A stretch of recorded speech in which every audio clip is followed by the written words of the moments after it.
On behalf of Johnson & Johnson, it's an honor to address you all as a representative of the private sector and to take part in the dialogue on shaping a strong economic future that is inclusive of women. Diversity has become so much of a buzzword lately, and scholars, experts, and advocates alike have been trying to come up with ways to define its benefits. And the themes generally fall into three categories. One, that diversity is a business imperative, that it drives business results and innovation. Two, that diversity is important because as an industry focused on solving global challenges, we need to better represent and appreciate the diversity in the global population for whom we develop solutions. And three falls into the moral category of a moral imperative, and that is that it is the right thing to do. At the end of the day, for most learning organizations, the benefit is the opportunity to leverage the improved performance that diversity promotes. Research shows us that cognitive friction that diversity yields drives significantly better outcomes because it fixes the problem of groupthink. This is especially critical in the sciences and in any industry in which innovation is required for competitive advantage. For example, Johnson & Johnson is a healthcare company focused on using innovation to solve some of the toughest challenges in healthcare, including cancer, diabetes, and Alzheimer's disease. And that means we, like many others in the private sector, depend on tapping the best ideas from all over the world, regardless of gender or ethnicity. The world is our laboratory, and the innovation that drives our growth is more accessible when we maximize the global power of diversity and inclusion to bring the best science and technology and ideas to deliver healthcare solutions. That's what drives superior business results and creates sustainable competitive advantage. So diversity is not just the right thing to do, it's a must-do, a business imperative. So if diversity is so important, and the data supports the benefits of diversity to an organization, why is achieving a truly diverse workforce so difficult? And why is it so difficult to maintain a robust pipeline of women in science?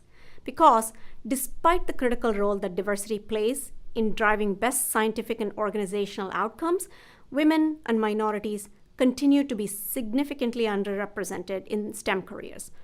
And only 1 in 10 STEM professionals is a minority female.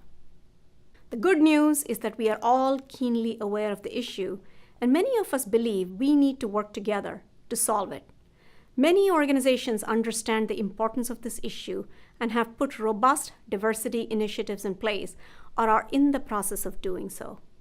There are pockets of excellence globally in both the public and the private sector, and they offer some insights into the best practices in place.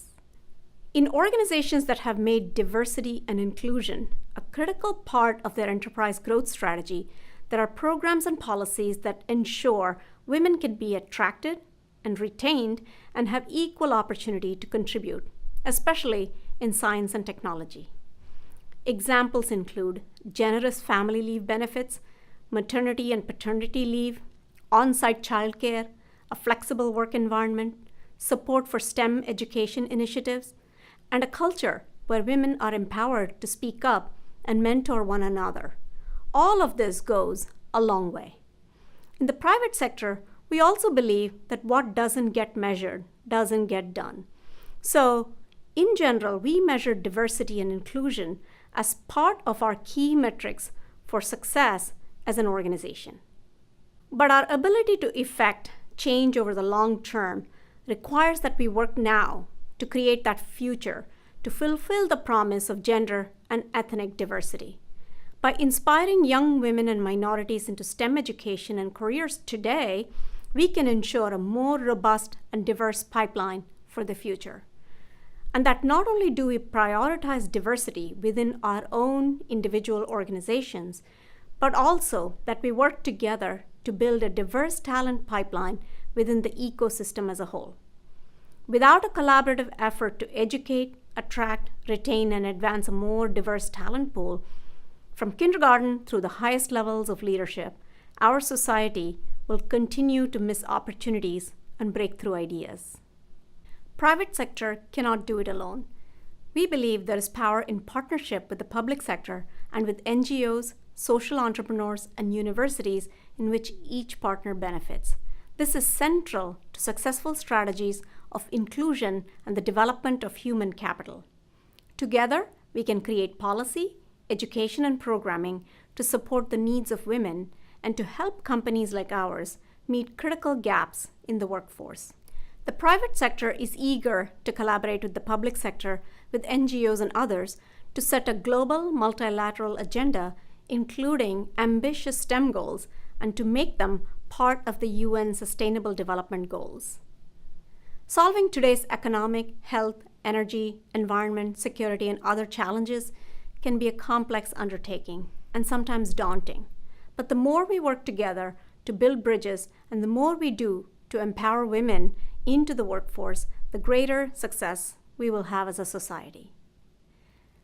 Thank you for a stimulating and productive dialogue on the important role of gender, and specifically women in STEM, in meeting our global SDG goals. Thank you.